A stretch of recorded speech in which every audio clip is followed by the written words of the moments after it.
එකෝමත් එක කාලෙක ගොවිපලක ලස්සන කුකුල් පැටියෙක් ජීවත් වුණා.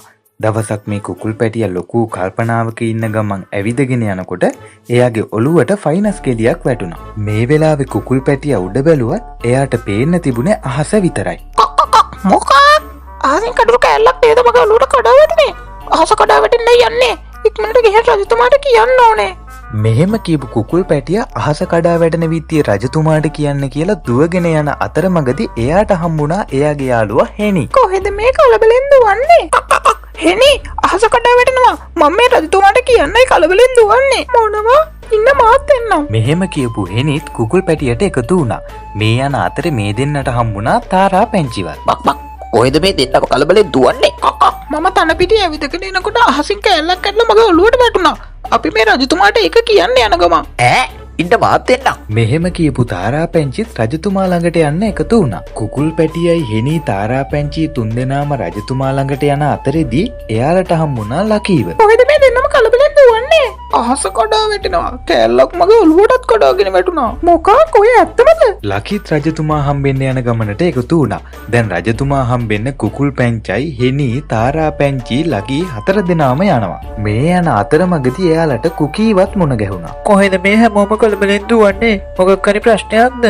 අහස කඩාගෙන වැටෙනවා. මොනවා? එහෙනම් ඉබ්බරට රජතුමාට කියමු. හැමෝම ආයෙත් රජතුමා ළඟට දුවන්න පටන් ගත්තා. මෙහෙම යන අතරේදී මෙයාලට හම්බුණා ඩකීවත්. දන්නේ නැත්ද වැඩක්? අහස කඩා වැටෙනවා. අපි රජතුමාට කියන්නයි මේ යන්නේ. ඉන්න මාත් එන්නම්. දැන් කුකුල් පැටියයි හෙනි තාරා පැංචි ලකී කුකී ඩකී සේරම රජතුමා හම්බෙන්න කියලා දුවගෙන යනවා. මෙහෙම යනකොට ඒ අතරේදී මෙයාලට හම්බුණා නරියෙක්. සුබ සන්ධ්‍යාවක් මගේ මිතුරනේ. ඔය 7 දෙනාම කොහෙද මේ කලබලෙන් වගේ දුවන්නේ? කක්කක් අහස කඩාගෙන වැටෙනවා. අපි මේ රජතුමා හම්බෙන්නයි දුවන්නේ. ඒකනම් ගොඩක් හොඳ තීරණයක්. ඔයාලට මාලිගාවට යන්න මම ළඟපාරක් පෙන්නන්නම්. මගේ පස්සෙන් එන්න. අපි ඉක්මනට ගිහින් රජතුමාට කියමු අහස කඩාගෙන වැටෙනවා කියලා. ඉතින් නරියාගේ කපටි බස් වලට රැවටුණු කුකුල් පැටවු ටිකත් නරියා පස්සෙන් යන්න පටන් ගත්තා. නරියා මේ කුකුල් පැටවු ටික කඳු පාර දිගේ උඩට අරගෙන ගිහින් කන්ද පැත්තේ තියෙන අඳුරු ගුහාවකට ඇතුල් වුණා. කක්කක් නරිරාල ඔයාට විශ්වාසද මේක කෙටි පාරක් කියලා? ඇත්තටම මේක ගොඩාක් ළඟ පාරක්. මට පොඩි බඩගින්නක් දැනෙනවා. කක්කක් මට නම් බයක් හිතෙනවා. බය වෙන්න එපා. ඇත්තටම අහස කඩන් වැටෙන එක ගැන නම් මටත් හරි කනගාටුයි. මෙහෙම යන අතරේ කුකුල් පැටියා වටපිට බැලුවා. බලනකොට තේරුණා මේක කෙටි මාර්ගයක් නෙමේ නරියාගේ ගුහාව කියලා. කුකුල් පැටියා හැමෝටම ඇහෙන්න දුවන්න කියලා කෑ ගහලා කිව්වා. කුකුල් පැටව සේරම ගුහාවෙන් එළියට දුවන්න පටන් ගත්තා. හැමෝම කඳුමාවතෙන් බැහැලා පහළට ආවා. දිවිල්ල නතර කරපු කුකුල් පැටියා අනිත් හැමෝම දිහා බලලා මෙහෙම කිව්වා. යාළුවනේ මට දුවගෙන එනකොටයි මතක් වුණේ මගේ ඔළුවට වැටෙන්නේ නැත්තේ එතන ගහේ තිබුණ ෆයිනස් ගෙඩියක්. අනේ මම කලබල වෙලා වැඩිදුර හොයන්න බලන්න නැතුව කියපු දෙයට මට සමා වෙන්න. කොක්ක කුකුල් පැටියා මෙහෙම කිව්වා. එකමත් එක දවසක ලස්සන ගමක හුරතල් කෙලි පොඩ්ඩියක් ජීවත් වුණා. ඇයගේ ආච්චි අම්මාට රතු හිස්වැස්මක් තියෙන ලස්සන කබායක් මහලා දුන්නා. ඇය ඒ කබායට හරිම කැමති. ඒ හින්දා ඇය හැමතැනම ඒ කබාය ඇඳගෙන ගියා. ඒ හින්දා හැමෝම එයාට රතු හැට්ටකාරි කියලායි කතා කළේ. ඔන්න දවසක් තා රතු හැට්ටකාරිගේ අම්මාට කතා කළා. දුවේ ආච්චි අම්මට ටිකක් අසනීපයි. ඔයාට පුළුවන් නේද මේ කැම බාස්කට් එක ආච්චි අම්මට ගිහින් දෙන්න? හරි අම්මා මං ගිහින් දෙන්නම් මට පුළුවන්. ඉතින් මේ පුංචි කෙල්ලා එයා ආසම රතු පාට කබායක් ඇඳගෙන ආච්චි අම්මගේ කැම බාස්කට් එකත් අරගෙන ආච්චි අම්මලා ගෙදර යන්න පිටත් වුණා. මගේ දූ පරිස්සමින්. හරි අම්මා. දූ කැලෑවේදී හම්බෙන්න නාදුන්න අයත් එක්ක කතාවට යන්න එපා. හොඳයි අම්මා. ඉතින් පුංචි රතු හැට්ටකාරි ගොඩාක් සතුටින් ආච්චි අම්මලා ගෙදර යන්න පිටත් වුණා. අනේ ආච්චි අම්මා මේ මල් වලට ආස වෙයි. මල් ටිකක් කඩා ගන්න ඕනේ. පුංචි ගේනු ළමයෝ. කවුද කතා කරේ කියලා බලද්දි පුංචි රතු හැට්ටකාරි දැක්ක වෘකේ කෑගේ පිටිපස්සේ ඉන්නවා. කොහොමද? වෘකයා තකිත්තිමයට මතක් වුණේ තමන්ගේ අම්මා නාදුන්න අයත් එක කතා කරන්න එපා කිව්ව එකයි. ගෑනු ළමය කොහෙදෝ යාමේ යන්නේ? මම්මගේ ආච්චි අම්ම බලන්න යන ගමන්. ඇයට ටිකක් සනීප මදේ. ඒ නිසයි මම ආච්චි අම්මට මේ කෑම ටිකක් අරගෙන යන්නේ. ඔයා හොඳ ළමයෙක්නේ. ආච්චි කොහෙද ඉන්නේ? පහළ තියෙන පල්ලිය වත්තනේ ආච්චි ඉන්නේ. කපටි වෘකයා ආච්චි ඉන්න තැනත් අහගෙන රතු හැට්ටකාරි කාලා දාන උපායක් කල්පනා කරා. මේ මං ගිහින් එන්නම්. කාලිකින් හොඳ කෑමක් කෑකි.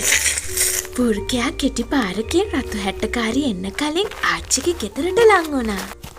වෘකයා ගෙට ඇතුළු වෙලා ආච්චි අම්මා ළඟට ගිහිල්ලා ආච්චි අම්මාව එක කටට කිලලා දැම්මා. වෘකයා ආච්චි අම්මගේ ඇඳුමට නැගගත්තා. දවුඩට නැගලා ආච්චි අම්මා වගේ වෙස් වලාගෙන රතු හැට්ටකාරි එනකම් බලාගෙන හිටියා. ඔන්න ඉතින් පුංචි රතු හැට්ටකාරිත් ආච්චි අම්මගේ ගෙදරට ආවා. මං ආවා. අම්මා කිව්වා මට ආච්චි අම්මට ගොඩක් අසනීපයි කියලා. ඒ හින්දා මං කැම බාස්කට් එකකුත් අරගෙනයි ආවේ. ඕ මට සනීපයක් නන්නේ. ඔයාව දැක්කම නම් මට සනීපයි වගේ. කෝ ළඟට එන්නකෝ පොතේ. පුංචි රතු හැට්ටකාරිත් ළඟට යද්දී ආච්චිගේ වෙනසක් දැක්කා.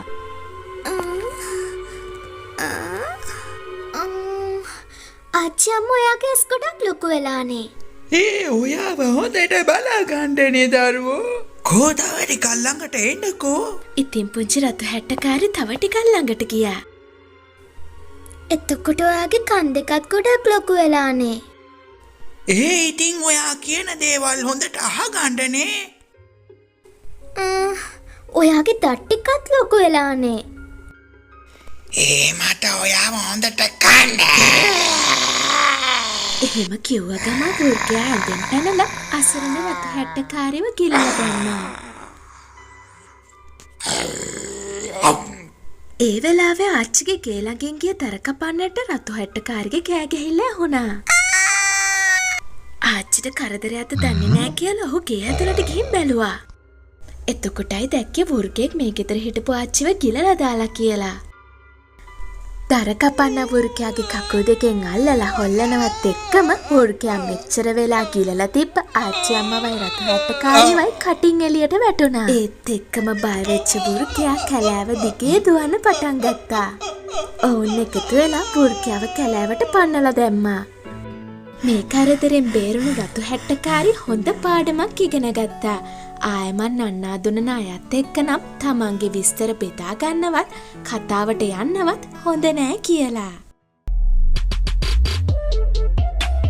ඔන්න එකෝමත් එක කාලෙක සත්තුන්ගෙන් පිරුණු ලස්සන වනාන්තරයක් තිබුණා. මේ වනාන්තරයේ ජීවත් වුණා අහිංසක මුවපැංචිකුයි කපුටුරාළ කෙනෙකුයි. මෙයාලා හොඳ යාළුවෝ. මේ දෙන්න කෑවේ බිව්වේ සෙල්ලම් කරේ වනාන්තරයේ පුරා ඇවිද්දේ මේ හැමදේම කළේ එකට. ඔන්න එක දවසක් මේ මුවපැංචයි කපුටුහාමි වනාන්තරයේ මැදින් යනකොට මේ දෙන්නව දැක්ක කපටි නරියෙක්.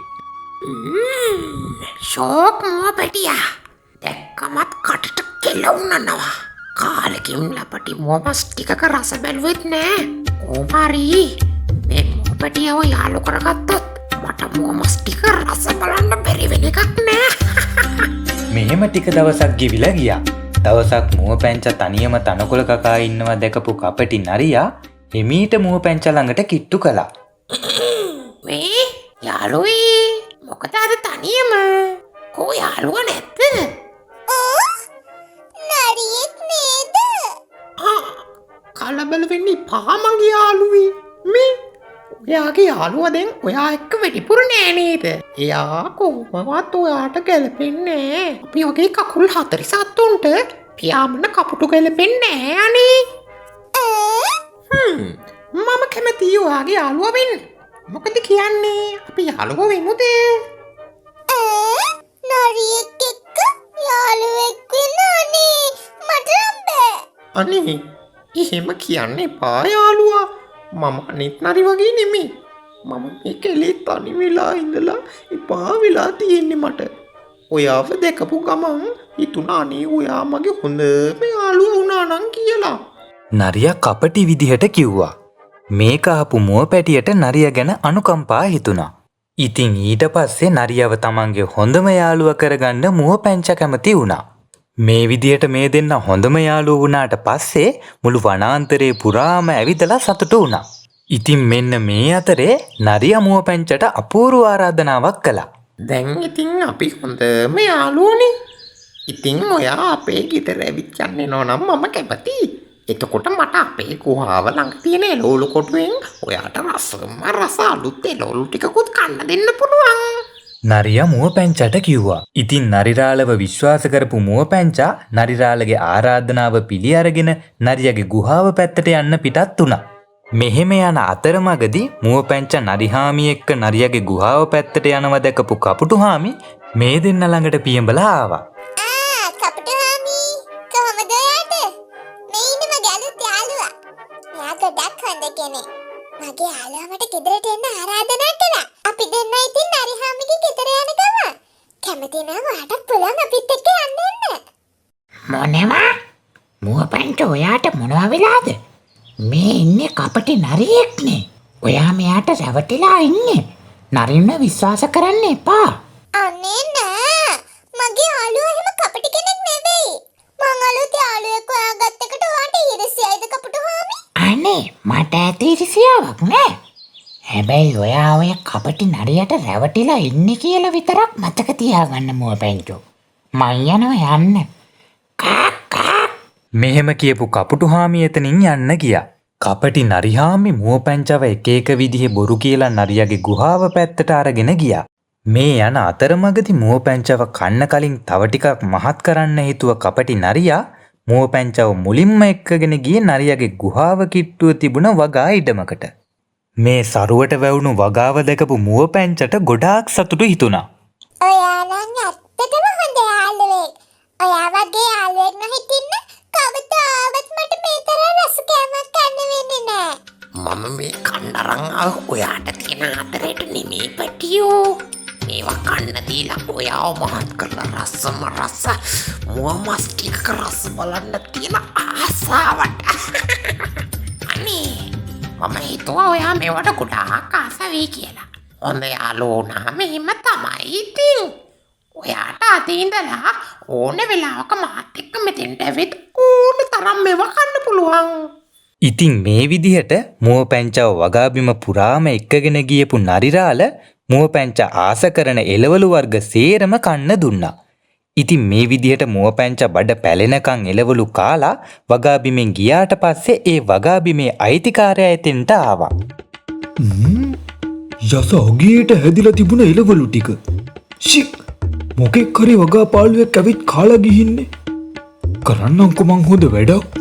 මෙහෙම කියපු ගොවිරාල එයාගේ වගාබිම පාලු කරපු කෙනාව අල්ලගන්න කියලා හිතලා උගුලක් කටවලා ගෙදර ගියා. ටික වෙලාවක් ගියාට පස්සේ ආයෙත් සැරයක් නරිරාල මුව පැංචා එක්ක වගාබිමට ආවා. කලින් සැරේ වගේම මුව පැංචා කැමති එළවලු වර්ග කන්න වගාබිමේ ඇවිදින අතරෙදි ගොවිරාලාට ඔපු උගුලට මුව පැංචාව අහු වුණා. අනේ මුව පැංචා උගුලට අහු වුණ ගමන්ම කපටි නරිරාල එතනින් පැනලා ගිහින් කැලේට වෙලා හැංගිලා බලාගෙන හිටියා. මුව පැංචා නරිරාලට බේරගන්න කියලා කෑ ගැහුවත් නරිරාල ඒ පැත්තටවත් ගියේ නෑ. අනේ නරිරාල මාව බේරගන්න. අනේ මට උදව් කරන්නකෝ. මාව බේරගන්න කවුරුත් නැද්ද? අනේ ඉතින් මේ විදිහට මුව පැංචා උදව් ඉල්ලලා හයියෙන් කෑ ගැහුවා.